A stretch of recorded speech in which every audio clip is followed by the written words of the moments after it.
Cómo instalar tiles en un piso de un baño hoy en Frank's Handyman.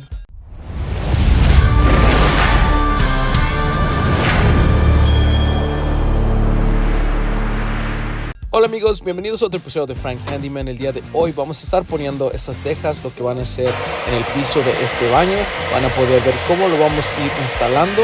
Igualmente, si ustedes están haciendo un proyecto en su casa similar, pueden ver y les puede dar idea igualmente de cómo ir haciéndolo. Si no han visto el episodio anterior, en el episodio anterior pudieron ver cómo pusimos los cement boards, así que igualmente es algo bueno para ver si están haciendo un proyecto así. Así que si todavía no lo han visto, yo recomendaría meterse al canal y ver el video anterior. Y si les gusta el video, igualmente los de anterior, denle like así para que les sigan saliendo más videos como estos. Igualmente suscríbanse y prendan sus alertas para cada vez que vayamos poniendo nuevos videos les pueda notificar. Pero sin decir más, espero que disfruten este video.